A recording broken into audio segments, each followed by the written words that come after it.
Hey, Sporty Shorty, how you doing today? Good. What's going on? What's going on with you? Happy Saturday. Happy Saturday, chilling. Mm-hmm. Yeah. We about to get into around the world of sports. Okay. All right. So, unfortunately, I gotta start off with bad news.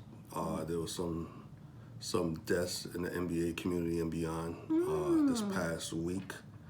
So I want to discuss that a little bit.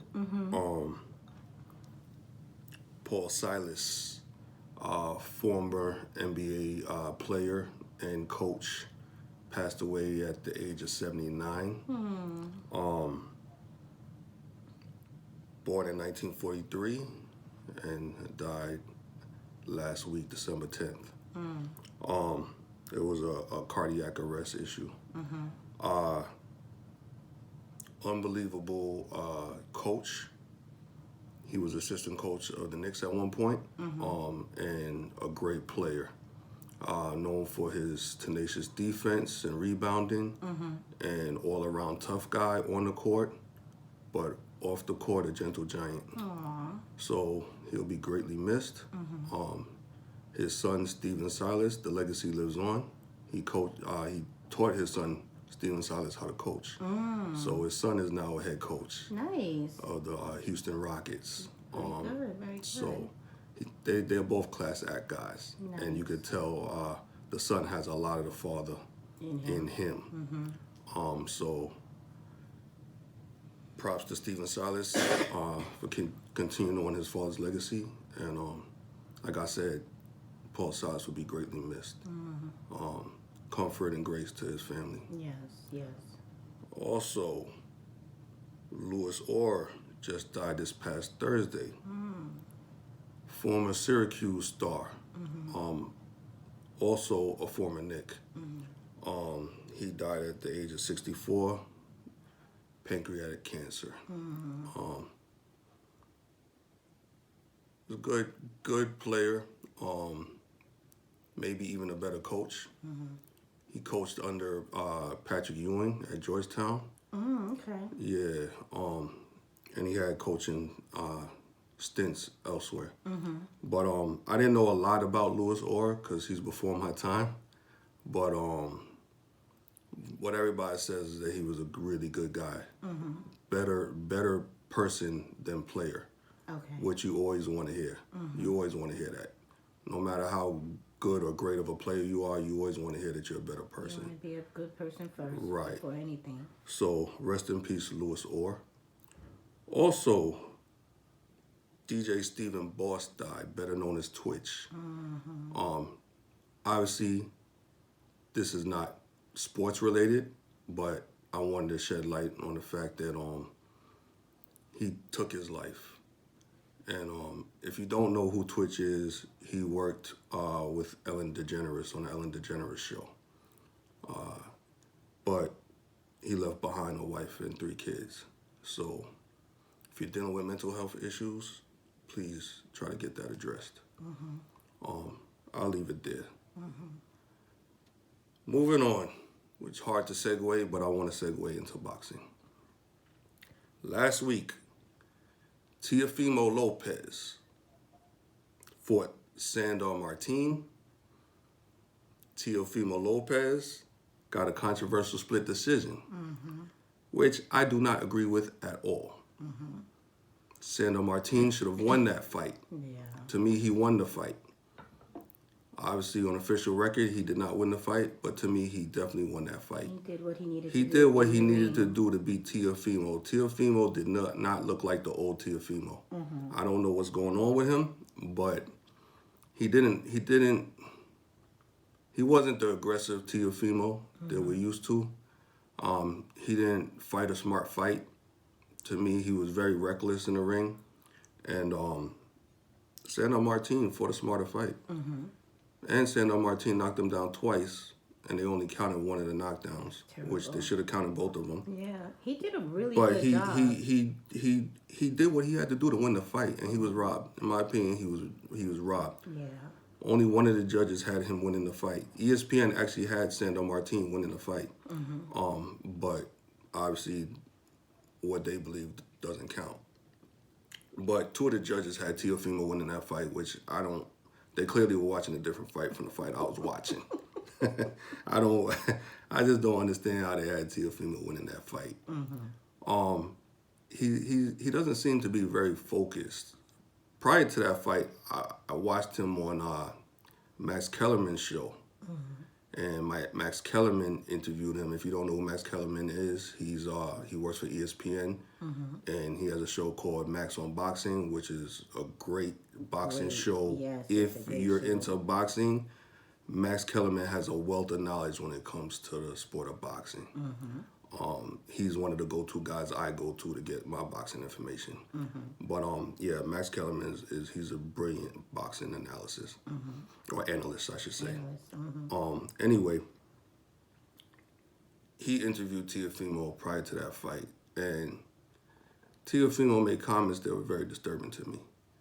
He claims that he wants to do voiceovers, he wants to get into acting, he wants to get into commentating. Teofimo's an active boxer at the age of 25.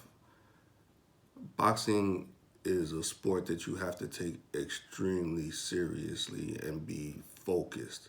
All these other interests are okay if you're in the twilight of your career or you're a retired boxer, that's fine.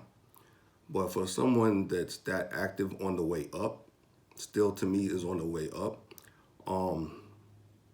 it's not a good look. It's not a good look. To me, it screams lack of focus. Yeah. Boxing is as they call it, it's the hurt game. It's a full contact sport where you risk your life in there. It's something that it has to be a full-time thing. Right. I don't know what's going on with Teofimo, but based on the way he looked in this fight, he's got to do better. He's got to do better. He's supposed to be able to beat a guy like Sandor Martin with no problem. And that's not what happened to me. So his words during the interview, as well as his performance inside the ring, Right. lead to a definite understanding that he does not appear to be very focused, which is what is disturbing. Yeah, it screams unfocused to me. And unfocused in a boxing ring will get you hurt badly. I don't want that to happen to him. He seems like a pretty decent guy. But yeah, you gotta get focused. You gotta get focused. You just can't have that. You can't have that. I mean, he literally asked his dad, who's his trainer, do I still have it? During the fight, he asked him that. In between rounds, he asked him, something to the effect of, do I still have it? Or, like second guessing himself. And I'm like, that's not good. That's not good. For a guy like him who has that much talent, it's very surprising to me.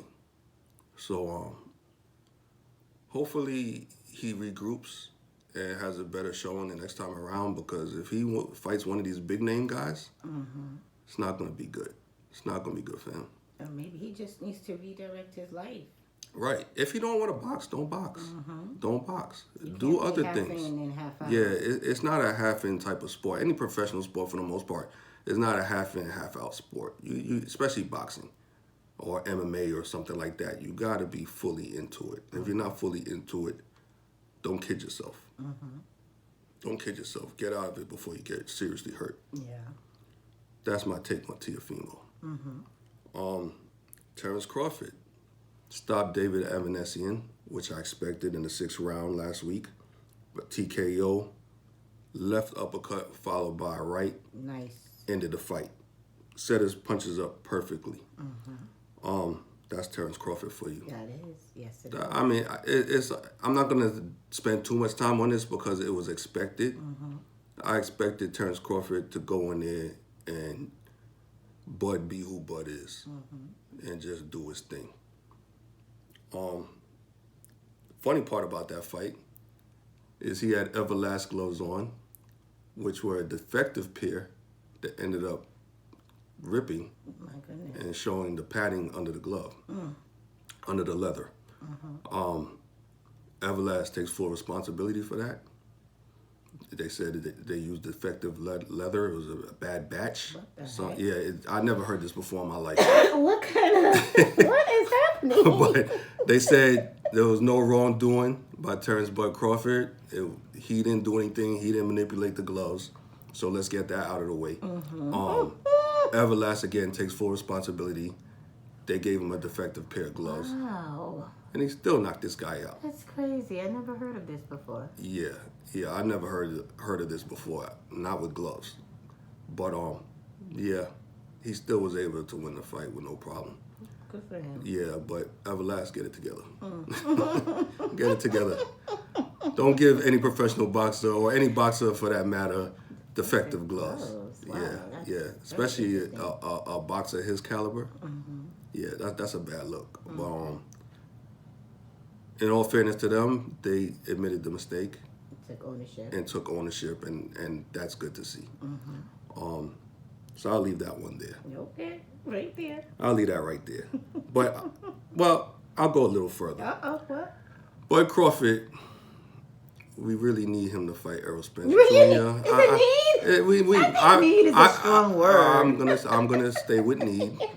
Boxing fans like myself need to see Errol Spence Jr. and Bud Crawford in the ring together sooner than later. Oh, They're both in the prime of their careers. They need to fight. they are. They need to fight. They do.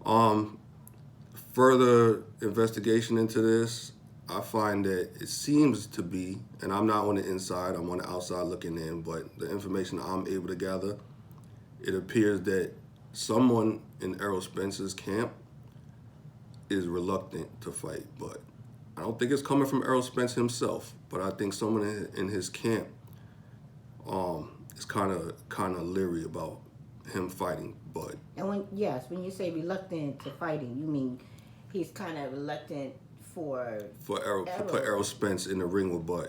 I don't think that's Errol Spence. Let me say that first.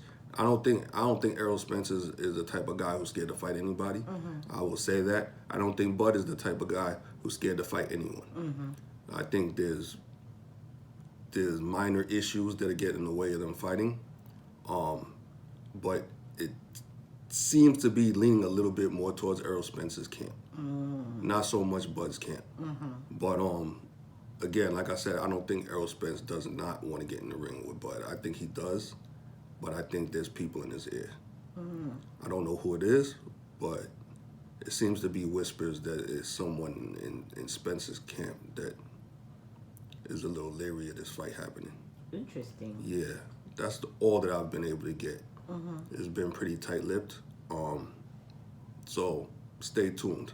Hopefully that fight does happen within the next year or two. It might not be the same fight if it happens past that. Exactly. So, like I said, sooner than later.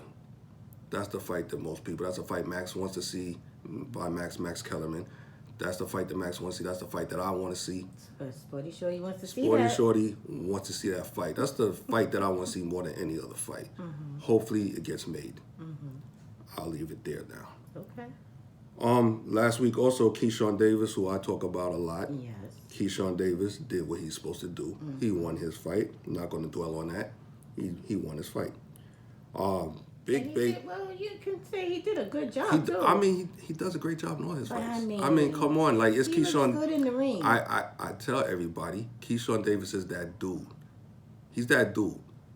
And he shows it. And he shows it in the ring. He's a finisher. I love finishes. And when he gets his opponent hurt, they stay hurt. And he finishes the fight. He doesn't let them creep back in. He doesn't have mercy on them in the moment. He finishes, which is what he's supposed to do in the ring. Any boxer is supposed to do that when they get their opponent hurt. But he doesn't do it recklessly. He finishes with precision. And that's what I love about him. You know, he doesn't just go swing wildly. He sets his punches up. He goes to the body, comes back up to the top. You know, he mixes it up. He keeps his opponent guessing. But he's aggressive enough to finish the fight. You know, he knows he has a great sense of when his opponent is hurt. And he knows how to set his punches up to finish the job. Nice. I love that about Keyshawn Davis. And he's a young, inexperienced fighter in terms of number of rounds in the professional ranks, number of fights. But sometimes when you see a guy and he's got that it factor, you know it. From what I see, he has that it factor. He knows what he's doing in the ring. He's smart, and he's precise. Nice. Smart fighter. And he comes out of one of those camps too, right? Yeah, I think he comes out of. Does he come I think Bud's camp or Shakur Stevenson, one of those guys. I think he's affiliated with both of those guys. Yeah. But I know he works with Bud Crawford's trainers. Yeah, he comes out of that camp. Yeah. So he's got good people around him. Yeah, Bomac trains him, which is Terrence Crawford's trainer, Brian McIntyre. Yeah, he's around good people. He seems very focused. He seems like a guy who's totally focused on boxing. Nice. I love it. Heavyweight, Big Baby Jared Anderson had a knockout win that night as well. Up and coming American heavyweight. He's got a lot of promise. I think that he could be one of the next big American heavyweights. Obviously, we got Deontay Wilder, but I think this guy, Jared Anderson, I think he might be special. The jury's still out on him for me personally, but I like him. Why is that? He hasn't fought anybody, with a big enough name for me yet. Okay. But I think that he's got power. He's got power. He can set up his punches. He's an entertaining guy.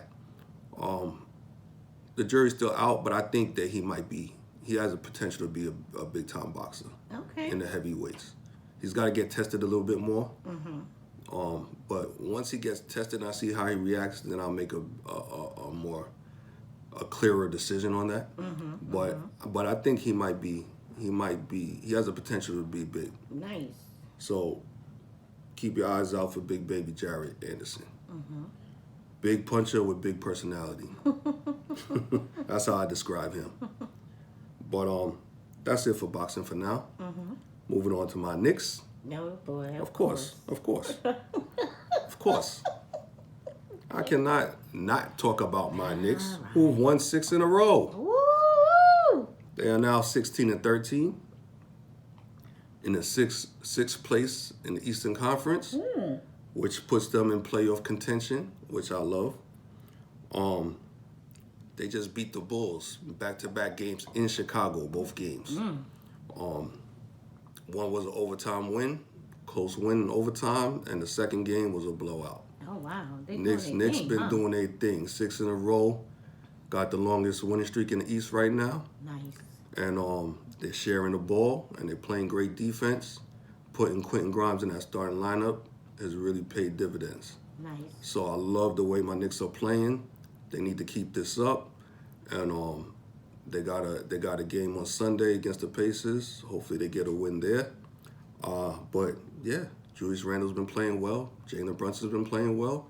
R.J. Barrett's starting to hit his shot. He's been playing well. So kudos to my New York Knicks. All right, go Knicks. Go Knicks. Update, Brittany Griner. She plans on playing. Really? In the 2023 season. Nice. Already. Wow. Very happy for her. I didn't know if she was going to come back to basketball or if she would come back to basketball this quickly. Right. But that's a strong woman. But she plans on playing for the Phoenix Mercury, which she played for prior to being held captive in Russia. But yes, she plans on playing for the Phoenix Mercury, so shout out to her. I'm glad she's in a proper headspace to continue her basketball career. For sure. So hopefully she gets back on the court and she's very successful with basketball and life beyond that. Yeah, for sure. Also, my Jets, Mike White, who I said was supposed to be playing this weekend with that rib injury, the doctors have not cleared him to play. Right. They say he cannot take the contact. No, I mean, rightly so. Which it comes out now that he has fractured ribs. He says he feels fine. No, of course he's going to say that. He want to play. Coach Salah says that he's throwing the ball fine and all that, but the doctors say he cannot take hits. Of course. And it's obviously, if you have broken ribs, like, You can't take you the can't hit. take the hits. Hello? It's not that complicated. Of course, he wanted to play. Of course, you know, he's a trooper. He's gonna want to play, but the doctors didn't clear him, and I think the doctors they made the right call. Yeah. As much as I'd like to see Mike White out there, it's too much of a detriment to his career. So kudos to the doctors for holding him out. That brings up Zach Wilson. Zach Wilson will get the start. Zach Wilson needs to play his butt off if he wants to resume his NFL career. I feel like he doesn't necessarily have to win the game, but he has to play well if he wants a starting job. I'm kind of rooting for Mike White. I like him. There's a lot about him that I like. I don't dislike Zach Wilson, but I feel that he hasn't shown enough to be the starting quarterback. But even if it's not with the Jets, Zach Wilson has to have a good game to show the rest of the NFL that he's a starting quarterback in this league.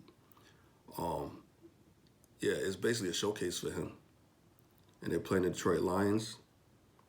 Detroit Lions are an okay team. They're up and down. It's a winnable game, but Zach Wilson has got to play. He's got to play, and he's got to gain his teammates' respect and trust, and his coach. If he can put together a good game, then who knows what will happen. I still think the job belongs to Mike White because I think he's done enough to earn the job. But that's probably a big part of the reason why he was trying to say he was okay to play. Yeah, Mike White, I mean, he got his shot. And he doesn't want to lose And he doesn't want to lose his shot. So I feel for Mike White. Yeah. I feel for Mike White, but Yeah, sometimes your health comes first. sometimes you got to protect the player from himself. Sometimes you just got to do that. And if he has to sit out this week, then so be it. It's Zach Wilson's opportunity to prove he's a starting quarterback in this league. You know? And if he can't do that, Mike White will be in there sooner than later. And that's all I have. That's all we got around. That's all we got for Around the World of Sports this week. That's it. All right. A little somber. We had some highs and some lows. Some highs and some lows. And hopefully tomorrow will be a good day for football. Yes, indeed. So we look forward to the week 15? Week 15. Week 15 Yeah, in the NFL next week. Yep. Until then, we hope everyone's enjoying this holiday season. Make sure you're subscribed to this channel. Share the videos. Hit that like button. Chop it up in the comments below. And we'll see you next time. Yes, indeed. Peace. Peace.